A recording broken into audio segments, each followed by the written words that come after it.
Hello എല്ലാവർക്കും എന്നെ online ക്ലാസ്സിലേക്ക് വീണ്ടും സ്വാഗതം. അപ്പം നമ്മൾ പ്രസൻറ്റേഷൻ സ്കിൽസാണ് ഇനി ചാപ്റ്റർ ഡിസ്കസ് ചെയ്യാൻ പോകുന്നത്. ചാപ്റ്റർ 13. അപ്പോൾ നമുക്ക് ചാപ്റ്ററിലേക്ക് പോവാം. Presentation is a speech that is given in a formal setup, business, technical, professional or scientific environment. Something is presented to the audience for their attention. An effective presentation brings about a change in the audience. They become more informed or gain a better understanding of a particular subject. A good presentation is a communication between the speaker and the audience. അതായത് presentation ഒരു ഔദ്യോഗിക സെറ്റപ്പിൽ നടത്തുന്ന ഒരു പ്രസംഗമാണ്. Business, technical, professional അല്ലെങ്കിൽ scientific മേഖലയിലാവും ഇത് നടക്കുന്നത്. ഓഡിയൻസിൻ്റെ ശ്രദ്ധയ്ക്കായി ചില കാര്യങ്ങൾ പറയുന്നു. ഒരു നല്ല പ്രസൻറ്റേഷൻ ഓഡിയൻസിൽ നല്ലൊരു മാറ്റം കൊണ്ടുവരും. അവർക്കൊരു വിഷയത്തിൽ കൂടുതൽ അറിവ് ലഭിക്കും. ഒരു നല്ല പ്രസൻറ്റേഷൻ സ്പീക്കറും ശ്രോതാക്കളുമായുള്ളൊരു കമ്മ്യൂണിക്കേഷനാണ്. Presentation are an important way of communicating an idea and information to a group. Presentation carries the speaker's personality better and allows immediate interaction with the participants. അതായത് ഒരു ഗ്രൂപ്പിന് വിവരങ്ങളും ആശയങ്ങളും കൈമാറാൻ പ്രസൻറ്റേഷൻസ് ഒരു നല്ല മാർഗമാണ്. ഒരു പ്രസൻറ്റേഷൻ സ്പീക്കറുടെ പേഴ്സണാലിറ്റി വെളിപ്പെടുത്തുന്നു. ശ്രോതാക്കളുമായി ആശയവിനിമയത്തിന് അത് സഹായകമാവുന്നു. Why presentation? എന്തിനാണ് presentation? To teach or train, ട്രെയിനിങ്ങിനോ അല്ലെങ്കിൽ ടീച്ചിങ്ങിനോ. ടു ഗ്യാദർ ഒപ്പീനിയൻസ് അഭിപ്രായങ്ങൾ ശേഖരിക്കാം. ടു പബ്ലിസിസ് ആൻ ഐഡിയ, ഒരു ആശയത്തിന് പബ്ലിസിറ്റി കൊടുക്കാൻ. To share findings of a research, ഒരു റിസർച്ചിൻ്റെ റിസൾട്ട് പങ്കുവയ്ക്കാം, ഷെയർ ചെയ്യാം. To highlight a problem and seek solution, ഒരു പ്രശ്നം മുന്നോട്ട് വെച്ച് അതിൻ്റെ പരിഹാരം കാണും. ടു പാസ് ഓൺ ഇൻഫർമേഷൻ, വിവരങ്ങൾ മറ്റുള്ളവരിലേക്ക് എത്തിക്കാം. ടു എൻ്റർടൈൻ, ആൾക്കാരെ രസിപ്പിക്കാൻ. ടു മോട്ടിവേറ്റ്, ആൾക്കാർക്ക് പ്രചോദനം കൊടുക്കാൻ. പ്രസൻറ്റേഷൻ ഫോർമാറ്റ്, പ്രസൻറ്റേഷൻ്റെ രീതികൾ ഏത്? ഫോർമാറ്റ്. പ്രൊവൈഡ് ഇൻഫർമേഷൻ, വിവരങ്ങൾ കൊടുക്കുക. ടീച്ചിങ് സ്കില്ല്, കഴിവുകൾ പഠിപ്പിക്കുക. റിപ്പോർട്ടിംഗ് പ്രോഗ്രസ്, പുരോഗതി റിപ്പോർട്ട് ചെയ്യുക. Selling A product, service or strategy, ഒരു ഉൽപ്പന്നം അല്ലെങ്കിൽ ഒരു സേവനം അല്ലെങ്കിൽ ഒരു തന്ത്രം, ഇവയുടെ വിൽപ്പന. ഒബ്റ്റെയിനിങ് എ ഡിസിഷൻ, ഒരു തീരുമാനം ലഭ്യമാക്കുക. സോൾവിങ് എ പ്രോബ്ലം, ഒരു പ്രശ്നം പരിഹരിക്കുക. To communicate with the audience, the following points are important. ഒരു ഓഡിയൻസുമായിട്ട് നമ്മൾ കമ്മ്യൂണിക്കേറ്റ് ചെയ്യുമ്പോൾ താഴെ പറയുന്ന കാര്യങ്ങൾക്ക് നല്ല ഇമ്പോർട്ടൻസ് ഉണ്ട്. First one, content. It contains information people need. The presenter should assess how much information the audience can absorb. അതായത് ജനങ്ങൾക്ക് വേണ്ട വിവരങ്ങളാണ് ഈ കണ്ടൻറ്റ് എന്ന് പറയുന്നത്. എത്രമാത്രം വിവരം ഓഡിയൻസിന് ഉൾക്കൊള്ളാൻ പറ്റുമെന്ന് പ്രസൻറ്റർ വിലയിരുത്തണം ഫസ്റ്റ്. ദെൻ സ്ട്രക്ചർ, അതായത് it should have A logical beginning, middle and end. It must B sequenced and paced so the audience can understand it. അതായത് ഒരു ഘടന വേണം, സ്ട്രക്ചർ. അതൊരു യുക്തിപരമായൊരു തുടക്കം വേണം, മിഡിൽ വേണം, അവസാനവും വേണം. നല്ല രീതിയിൽ ക്രമീകരിച്ചതും വേണ്ട ഇടവേള കൊടുത്തും പറഞ്ഞാൽ ശ്രോതാക്കൾക്ക് മനസ്സിലാവുകയുള്ളൂ. ആൻ ഔട്ട്ലൈൻ ഫോർ പ്രസൻറ്റേഷൻ, പ്രസൻറ്റേഷൻ്റെ ഒരു ഔട്ട്ലൈൻ, രൂപരേഖ. ഒന്ന് ഇൻട്രൊഡക്ഷൻ, ആമുഖം. What, overview of the presentation, എന്ത്, പ്രസൻറ്റേഷൻ്റെ ഒരു അവലോകനം. വൈ, പർപ്പസ്, എന്തുകൊണ്ട്, ഉദ്ദേശം. അതായത് why the subject is important, ഈ സബ്ജക്റ്റ് എന്തുകൊണ്ടാണ് ഇമ്പോർട്ടൻ്റ് ആയത് എന്നുള്ളത്. How, the way the lecture is delivered. What do the audience expect from it, അതായത് എങ്ങനെ, ലെക്ചർ പറയുന്ന രീതി. അതായത് ശ്രോതാക്കൾ എന്താണ് അതിൽ നിന്ന് പ്രതീക്ഷിക്കുന്നത് എന്നാണ് പറയുന്നത്. പിന്നെ who, if more than one person is presenting, provide instructions and indicate their roles. അതായത് ആര്, ഒന്നിൽ കൂടുതൽ ആളുകൾ പ്രസൻറ്റ് ചെയ്യുന്നുണ്ടെങ്കിൽ അവയെ പരിചയപ്പെടുത്തുകയും അവയുടെ പങ്ക് എന്താണെന്ന് കാണിക്കുകയും വേണം. ഇനി പറയുന്നത് ബോഡി, അതായത് അതിൻ്റെ ഘടന. There are different formats for presenting information. Multiple formats can be used with a presentation. വിവരം അവതരിപ്പിക്കാൻ പല ഫോർമാറ്റുകളുണ്ട്. ഒരു പ്രസൻറ്റേഷനിൽ ഇവയിൽ പലതും ഒരുമിച്ച് ഉപയോഗിക്കാം. ഒന്ന് റെക്ടോറിക്കൽ, ക്വസ്റ്റ്യൻസ് ആൻഡ് ആൻസേഴ്സ്, ചോദ്യങ്ങളും ഉത്തരങ്ങളും. Then logical progression, indicate step A then B then C, അതായത് പടിപടിയായിട്ട് logical progression, A B C എന്ന് പറഞ്ഞിട്ട്. Then time series, order information from beginning to end, earlier to later. ഇത് ടൈം സീരീസ് ആയിട്ട് നമുക്ക് body കൊടുക്കാം. അതായത് തുടക്കത്തിൽ നിന്ന് അവസാനത്തിലേക്ക്, ആദ്യ കാര്യങ്ങൾ ആദ്യം, പിന്നെ വരുന്ന കാര്യങ്ങൾ പിന്നീട് എന്ന രീതിയിൽ ക്രമീകരിക്കാം. Compares and contrast, make comparisons and show difference of events, individuals or situations. അതായത് താരതമ്യങ്ങളും വ്യത്യസ്തതകളും, സംഭവങ്ങൾ, വ്യക്തികൾ, സന്ദർഭങ്ങൾ മുതലായവയിലെ താരതമ്യങ്ങളും വ്യത്യാസങ്ങളും എടുത്തു കാണിക്കുക. Problems and solutions. Don't present problems without some recommended solution. അതായത് പ്രശ്നങ്ങളും അവയുടെ പരിഹാരങ്ങളും. പരിഹാരങ്ങളില്ലാതെ പ്രശ്നങ്ങൾ മാത്രമായിട്ട് ഒരിക്കലും അവതരിപ്പിക്കരുത്. Simple to complex. Use successive building blocks to communicate complex process or concepts. അതായത് എളുപ്പമുള്ളതിൽ നിന്ന് സങ്കീർണമായവയിലേക്ക്, എളുപ്പമായവയിൽ നിന്നും തുടങ്ങി കൂടുതൽ സങ്കീർണമായ പ്രക്രിയകളിലേക്കും ആശയങ്ങളിലേക്കും കടക്കുക. Deductive reasoning. Moving from general principles or values to specific applications or examples. അതായത് ഡിഡക്റ്റീവ് റീസണിങ് എന്ന് പറഞ്ഞാൽ പ്രത്യേക സംഭവങ്ങൾ, ഉദാഹരണങ്ങൾ ഉപയോഗിച്ച് ചില പൊതു തത്വങ്ങളിലേക്കോ അനുമാനങ്ങളിലേക്കോ എത്തിച്ചേരുക. Inductive reasoning. Using specific applications, examples to reach general principles or conclusion. അതായത് ഒരു പ്രത്യേക സംഭവങ്ങൾ, ഉദാഹരണങ്ങളൊക്കെ ഉപയോഗിച്ച് ചില പൊതു തത്വങ്ങളിലേക്കോ അനുമാനങ്ങളിലേക്കോ എത്തിച്ചേരുക. ഇനി കൺക്ലൂഷൻ, റിവ്യൂ. അതായത് ഇപ്പോൾ ബോഡി നമ്മൾ പറഞ്ഞു, ഇനി കൺക്ലൂഷൻ. ഇൻട്രൊഡക്ഷൻ പറഞ്ഞു, എന്താ കൊടുക്കേണ്ടതെന്നുള്ള ബോഡി പറഞ്ഞു, ഇനി conclusion. Review. Highlight and emphasise key points, benefits and recommendation. Review എന്ന് പറഞ്ഞ പ്രധാന ആശയങ്ങളും അവയുടെ ഗുണങ്ങളും നിർദ്ദേശങ്ങളും നമ്മൾ ഒന്നുകൂടി ഊന്നി പറയുക. Draw conclusions. What are we, what does all of this mean, what is the next step. അനുമാനങ്ങൾ, അതായത് ലാസ്റ്റ് അനുമാനത്തിൽ എത്തിച്ചേരണം. കൺക്ലൂഷനിൽ നമ്മളൊക്കെ എന്താണ്, ഇതിൻ്റെയൊക്കെ അർത്ഥം എന്താണ്, നെക്സ്റ്റ് സ്റ്റേജ് അല്ലെങ്കിൽ നെക്സ്റ്റ് സ്റ്റെപ്പ്, അടുത്ത നടപടി എന്താണെന്നുള്ളതൊക്കെ. Package. It must be well prepared. Writing can be reread. Written portions can be skipped if they are boring or unimportant. Tell the audience what you are going to tell them. Then tell them to finally tell them what you have told them. അതായത് packaging ആണ്. അത് ശരിയായ രീതിയിൽ, അത് വളരെ important ആയിട്ടുള്ള കാര്യമാണ് ഈ പാക്കേജ്.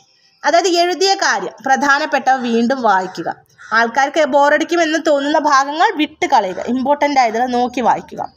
നിങ്ങൾ എന്താണ് പറയാൻ പോകുന്നത് എന്ന് ശ്രോതാക്കളോട് പറഞ്ഞിട്ട് പറയാനുള്ളത്, ഞാൻ ഇതാണ് ഉദ്ദേശിച്ചത് ഇതിനെക്കുറിച്ചെന്ന് പറഞ്ഞിട്ട് പറയുക. അത് കഴിഞ്ഞ് അവരോട് എന്താണ് പറഞ്ഞതെന്ന് സംക്ഷിപ്തമായി, അതായത് ഇതാണ് ഞാൻ പറയുന്നത്, നിങ്ങൾ ഇതാണ് മനസ്സിലാക്കേണ്ടത് എന്നുള്ളത് ഒന്നുകൂടി ഊന്നി പറയുക. അതാണ് പാക്കേജ്. ഇനി tips for making effective presentation. Presentation effective ആക്കാനുള്ള ടിപ്സുകളാണ്. Start preparing early. Don't wait for the last minutes. Practice your presentation before friends or colleagues. അതായത് നേരത്തെ തയ്യാറെടുപ്പ് നടത്തുക. അവസാന നിമിഷത്തേക്ക് ലാസ്റ്റ് മിനിറ്റിന് വെയിറ്റ് ചെയ്യരുത്. നമ്മൾ കൊളീഗ്സിനോ അല്ലെങ്കിൽ ഫ്രണ്ട്സിൻ്റെ മുമ്പിൽ ഇത് പ്രാക്ടീസ് ചെയ്ത് കാണിക്കുക. Think about your audience. Who are they? Why do they come? What are their interests? What do they know? What do they want to know? നിങ്ങളുടെ ഓഡിയൻസിനെ കുറിച്ച് കൃത്യമായി വിവരം ആലോചിച്ച് വയ്ക്കുക. ആരാണവർ, എന്തിനാണ് അവർ വരുന്നത്, അവരുടെ താല്പര്യങ്ങൾ എന്താണ്, അവർക്ക് എന്തറിയാം, എന്താണ് അവർക്ക് അറിയേണ്ടത് എന്നുള്ളതൊക്കെ മനസ്സിലാക്കി വയ്ക്കുക. Imagine yourself to be one of the members of the audience and then ask, why I should listen to this presenter? Why do I care about these issues?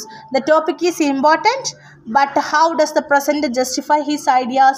What does the presenter expect from me? അതായത് നിങ്ങൾ ഓഡിയൻസിൽ ഒരാളാണെന്ന് വിചാരിക്കുക. എന്നിട്ട് ഈ ചോദ്യങ്ങൾ ചോദിക്കുക. ഞാൻ ഈ പ്രസൻറ്ററിനെ എന്തിനാണ് കേൾക്കുന്നത്? ഈ പ്രശ്നങ്ങളുമായി എനിക്കെന്ത് ബന്ധം? വിഷയം പ്രാധാന്യമുള്ളതായിരിക്കാം, പക്ഷേ എങ്ങനെയാണ് പ്രസൻറ്റർ അയാളുടെ ആശയങ്ങൾ ന്യായീകരിക്കുന്നത്? പ്രസൻറ്റർ എന്നിൽ നിന്ന് എന്താണ് ഉദ്ദേശിക്കുന്നത്? നമ്മൾ തന്നെ ഓഡിയൻസ് ആയിട്ട് ചിന്തിക്കുക. Be clear about your purpose. Are you informing or persuading? അതായത് നിങ്ങൾ എന്താണോ നിങ്ങളുടെ പർപ്പസ്, നിങ്ങളുടെ ഉദ്ദേശം എന്താ വെച്ചാൽ വളരെ ക്ലിയർ ആയിരിക്കണം നിങ്ങൾക്ക്. നിങ്ങൾ ശ്രോതാക്കളെ വിവരങ്ങൾ അറിയിക്കുകയാണോ അവരെ സ്വാധീനിക്കാൻ ശ്രമിക്കുകയാണോ എന്നുള്ളത്. Use an effective introduction. Establish relation with the audience. Establish credibility. Avoid apologies, cheap jokes and rhetorical questions. ഒരു നല്ല ആമുഖം കൊടുക്കുക. ശ്രോതാക്കളുമായി നല്ലൊരു ബന്ധം സ്ഥാപിച്ചെടുക്കുക. നിങ്ങളുടെ വിശ്വാസ്യത ഉറപ്പുവരുത്തുക. ക്ഷമാപണങ്ങൾ, തരം താഴ്ന്ന തമാശകൾ, റെറ്റോറിക്കൽ ക്വസ്റ്റ്യൻസ് മുതലായവ ഒഴിവാക്കുക. Be clear and simple. Prioritize topics. Stick only to 3 to 5 points. Makes a smooth transition from one point to the next. ലളിതവും ക്ലാരിറ്റി ഉള്ളതുമായിരിക്കണം നിങ്ങളുടെ പ്രസൻറ്റേഷൻ. ആശയങ്ങളെ മുൻഗണന അനുസരിച്ച് ക്രമീകരിക്കുക. പ്രസൻറ്റേഷനിൽ 3 മുതൽ 5 പോയിന്റുകൾ വരെ മാത്രമേ പാടുള്ളൂ. ഒരു പോയിന്റിൽ നിന്ന് മറ്റേ പോയിന്റിലേക്ക് സ്മൂത്തായിട്ട് വേണം പോവാൻ. Use supporting materials like examples, statistics and expert opinion. അതായത് ഉദാഹരണങ്ങളും സ്ഥിതിവിവര കണക്കുകളും എക്സ്പേർട്ടുകളുടെ അഭിപ്രായം ഒക്കെ നമുക്ക് ഉപയോഗിക്കാം. Compose for the years. Use simple words, sentences and personal language. അതായത് ശ്രോതാക്കളുടെ കേൾവിക്ക് വേണ്ടിയാണ് നിങ്ങൾ പറയുന്നത്. അപ്പം സിമ്പിൾ ലാംഗ്വേജ് ആയിരിക്കണം. വാചകങ്ങളും വ്യക്തിപരമായ ഭാഷയും മാത്രം ഉപയോഗിക്കാം. മറ്റുള്ളവർക്ക് മനസ്സിലാവുന്ന രീതിയിൽ പറയാം. Make an effective conclusion. Share your insight and tell them what you have concluded from your work. ഒരു നല്ല കൺക്ലൂഷൻ അവസാനം കൊടുക്കുക. നിങ്ങളുടെ ഉൾക്കാഴ്ചകൾ ശ്രോതാക്കളുമായി ഷെയർ ചെയ്യാം. Sound spontaneous, conversational and enthusiastic. അതായത് നല്ല സ്വതസിദ്ധമായ ആ സംഭാഷണ രീതിയിലുള്ള സജീവമായിട്ടുള്ള ഒരു നല്ല സൗണ്ടൊക്കെ നല്ല ക്ലിയർ ആയിട്ടുള്ള ഒരു പ്രസൻറ്റേഷൻ ആയിരിക്കാം. Use body language effectively. Relaxed gestures, eye contact. അതായത് ബോഡി ലാംഗ്വേജ് നന്നായിരിക്കണം, നല്ല ആംഗ്യഭാഷ ഉണ്ടായിരിക്കണം. പിന്നെ ഐ കോണ്ടാക്ട് എന്ന് പറഞ്ഞാൽ നേരെ മുഖത്തേക്ക് നോക്കിയിട്ട് വേണം സംസാരിക്കാൻ. Use visual aids. Spoken words are easily forgotten. They should be supported by visual aids. You may use OHB, overhead projector, PowerPoint slides, white and blackboard for flip charts. അതായത് visual AIDS ഉപയോഗിക്കണം. അതായത് കാണുന്ന കാഴ്ചകൾ. കേൾക്കുന്ന വാക്കുകൾ പെട്ടെന്ന് മറന്നു പോകും. പക്ഷെ വിഷ്വൽ എയ്ഡ്സിന് സഹായം ഉണ്ടായാൽ അവർക്ക് അതൊന്നുകൂടി ഓർത്തെടുക്കാൻ സഹായകമാകും. അതായത് ഒന്നെങ്കിൽ പ്രൊജക്ടർ ആവാം, അല്ലെങ്കിൽ പവർ പോയിന്റ് സ്ലൈഡ്സ് ആവാം, കറുത്ത ബ്ലാക്ക് ബോർഡ്സ്, വൈറ്റ് ബോർഡ്സ് ആയിരിക്കാം, ചാർട്ടുകൾ എന്നിവയൊക്കെ നമുക്ക് ഉപയോഗിക്കാം എയ്ഡായിട്ട്. Analyze the environment, size of the room, placement of chairs, time and temperature, distractions. Check audio visual equipment ahead of time. അതായത് അന്തരീക്ഷം, നമ്മളെ എൻവയോൺമെൻറ്റ് ചുറ്റും നമ്മൾ നിരീക്ഷിക്കണം. മുറിയുടെ വലിപ്പം നോക്കാം, സീറ്റുകൾ ഇട്ടിരിക്കുന്ന രീതി, സമയം, ചൂട് മുതലായവ. നിങ്ങളുടെ ഓഡിയോ വിഷ്വൽ എക്യുപ്മെൻറ്റ് നേരത്തെ ചെക്ക് ചെയ്ത് നല്ല പോലെ പ്രവർത്തിക്കുന്നുണ്ടോ എന്ന് ഉറപ്പുവരുത്താം. Making the presentation. എങ്ങനെ പ്രസൻറ്റേഷൻ ചെയ്യണം? Making. Speak clearly, don't shout or whisper. തെളിമയോടെ ക്ലിയർ ആയിട്ട് സംസാരിക്കുക. വളരെ ഒച്ചയിലോ വളരെ ചെറുപ്പതുക്കെയോ സംസാരിക്കരുത്. Don't rush or don't too slow, be natural. ഒരുപാട് തിരക്കിലോ അല്ലെങ്കിൽ ഒരുപാട് സ്പീഡ് കുറച്ചിട്ടോ പറയരുത്, നാച്ചുറലായിട്ട് പറയുക. Pause at key points to emphasise them. അതായത് പ്രധാന പോയിന്റുകൾ നിർത്തി പറയുക. അപ്പോഴാണ് അവയ്ക്ക് അവർ ഇമ്പോർട്ടൻസ് കൊടുക്കുള്ളൂ. Avoid jokes unless you are an expert. അതായത് ജോക്ക് പറയുന്നതിൽ ഒരു സാമർഥ്യമില്ലാത്ത ആളാണെങ്കിൽ ജോക്ക് പറയരുത്, അത് അസ്ഥാനത്തായി പോകും. Bring variation in your pitch, speed and speech.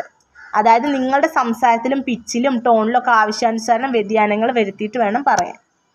Use hands to emphasise point, don't over use dum.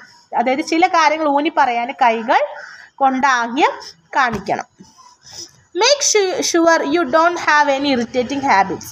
നിങ്ങൾക്ക് മറ്റുള്ളവർ ഇറിറ്റേറ്റ് ചെയ്യുന്ന വിധത്തിലുള്ള സ്വഭാവം ഒന്നുമില്ലെന്ന് ഉറപ്പ് വരുത്തണം. Look at the audience as so often as possible, don't go on looking at the same person. അതായത് കഴിയുന്നിടത്തോളം ശ്രോതാക്കളെ നോക്കി സംസാരിക്കുക. അതായത് ഒരേ ആളെ തന്നെ നോക്കി സംസാരിക്കരുത്. Make sure that you don't become an obstruction to the screen. നിങ്ങൾ സംസാരിക്കുമ്പോൾ സ്ക്രീൻ തടസ്സപ്പെടുന്നില്ലെന്ന് ഉറപ്പുവരുത്തണം. ഇനി presentation skills, some practice tips. അതായത് പ്രസൻറ്റേഷൻ കഴിവ് വളർത്താനുള്ള ചില practice tips. Posture. Practice standing in the correct posture. നിൽക്കുന്ന രീതി, ശ്രോതാക്കളുടെ മുന്നിൽ എങ്ങനെയാണ് നിൽക്കുക എന്നുള്ളത് പരിശീലിക്കുക. Movement. Move gracefully and learn to look at the different people while making the presentation.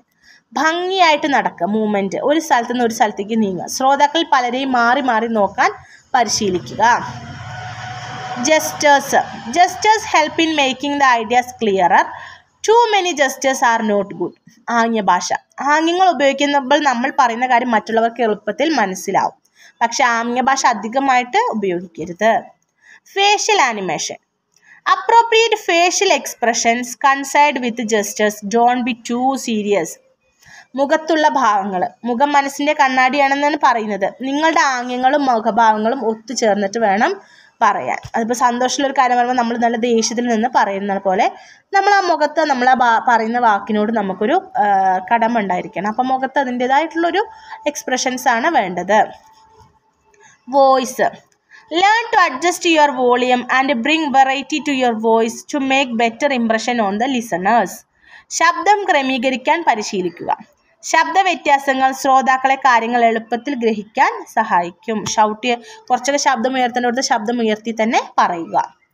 Pause and pace. While talking, learn to pause at strategic points. Adjust your pace. അതായത് ഇടയ്ക്ക് നിർത്തി സ്പീഡ് ക്രമീകരിച്ചിട്ട് വേണം പറയാൻ.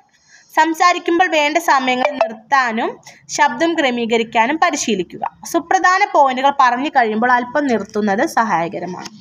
I contact. Don't look at the same person or persons. You look should go around the audience so that they feel you are addressing them. Eye contact. ഒരാൾ തന്നെ ശ്രദ്ധിക്കരുത്, എല്ലാവരെയും ശ്രദ്ധിച്ചിട്ട് വേണം നമ്മൾ എടുക്കാൻ, പ്രസൻറ്റ് ചെയ്യാൻ. അപ്പോൾ എല്ലാവർക്കും തോന്നണം അവർ നോക്കുന്നുണ്ട്, അവർ ശ്രദ്ധിക്കുന്നുണ്ട് എന്നുള്ളത്. Good pronunciation. Make sure pronunciation is good. നമ്മൾ ഉച്ചാരണം നല്ല കൃത്യമായിരിക്കണം. Dos and don'ts in the presentation. ഒരു പ്രസൻറ്റേഷൻ ചെയ്യേണ്ടതും ചെയ്യേണ്ടാത്തതും. ഡോസ് ചെയ്യേണ്ടത്. A lot of background research. പശ്ചാത്തലം നല്ല പോലെ റിസർച്ച് ചെയ്യണം. Be organised. Take time to preparing well. നല്ലപോലെ സമയമെടുത്ത് പ്രിപ്പയർ ആവണം. Focus on the questions set. ഉന്നയിച്ച ചോദ്യങ്ങളിൽ ശ്രദ്ധ കേന്ദ്രീകരിക്കണം. Get material from different sources. വിവിധ ഉറവിടങ്ങളിൽ നിന്ന് വിവരങ്ങൾ ശേഖരിക്കുക. Practice your presentation. പ്രസൻറ്റേഷൻ നടത്തുന്നതിന് മുൻപ് പ്രാക്ടീസ് ചെയ്യുക. Use not cards. നോട്ട് കാർഡുകൾ ഉപയോഗിക്കുക. Speak clearly. തെളിമയോട് സംസാരിക്കുക. ഡോൺസ് ചെയ്യേണ്ടാത്തത്. Don't put off your research and preparation until the last minute. നിങ്ങളുടെ റിസർച്ച് ലാസ്റ്റ് മിനിറ്റ് വരെ, അതായത് അവസാന നിമിഷം പ്രിപ്പയർ ചെയ്യാമെന്ന് വിചാരിക്കരുത്. Don't depend on just one source for information. ഒരു ഇൻഫർമേഷൻ കളക്ട് ചെയ്യാനേ ഒരു ഉറവിടം മാത്രം ആശ്രയിക്കരുത്. എല്ലാ വിധത്തിലുള്ള കാര്യങ്ങളും നോക്കണം. Don't make things up. വെറുതെ കഥകൾ മെനയരുത്. Don't have false hopes that things will end up fine somehow. എല്ലാം ശരിയാകുമെന്നൊരു മിഥ്യാധാരണ പാടില്ല. നമ്മൾ നന്നായി പ്രാക്ടീസ് ചെയ്ത് പോയാൽ തന്നെ നമുക്ക് കറക്റ്റ് ആയിട്ടുള്ളൊരു റിസൾട്ട് കിട്ടുള്ളൂ. Don't be without notes if you get stuck. നോട്ടുകൾ കരുതി വെക്കണം. അതുകൊണ്ട് നോട്ടില്ലാതെ ഒരിക്കലും പോലും ചിലപ്പോൾ നമ്മൾ സ്റ്റക്ക് ആവാൻ ചാൻസ് ഉണ്ട്. Don't worry too much. ഒരുപാട് ടെൻഷൻ അടിക്കരുത്. Don't mumble. പിറുപിറുക്കരുത്. Don't read from a script. എഴുതിയ സ്ക്രിപ്റ്റ് നോക്കി വായിക്കരുത്. ഉള്ളിൽ നിന്ന് എടുത്തിട്ട് നമ്മൾ പറയുന്ന സാധാ മനുഷ്യരോട് അവരോട് സംസാരിക്കുന്ന പോലെ വേണം പ്രസൻറ്റ് ചെയ്യാൻ. Don't rush by speaking fast. വേഗത്തിൽ പറഞ്ഞ് തീർക്കരുത്. It is your style that makes the presentation effective and brilliant, not the content. ഒരു പ്രസൻറ്റേഷനെ ഫലപ്രദമാക്കുന്നത് നിങ്ങളുടെ സ്റ്റൈലാണ്, അവതരണ രീതിയാണ്, അതിൻ്റെ കോണ്ടന്റ് അല്ല. കണ്ടന്റ് പറഞ്ഞാൽ ഉള്ളടക്കം അല്ല. ഇനി വന്നിട്ടുള്ളത് ഇതിലെ ആക്ടിവിറ്റീസാണ്. കുറച്ചേലും അതൊന്ന് നോക്കുക. അപ്പോൾ ഇത്രയാണ് ഒരു പ്രസൻറ്റേഷനിൽ ശ്രദ്ധിക്കേണ്ടത്. നല്ലപോലെ ശ്രദ്ധിക്കുക, വായിച്ച് നോക്കുക ചാപ്റ്റർ. അടുത്ത ക്ലാസ്സിൽ കാണാം. Okay, thank you.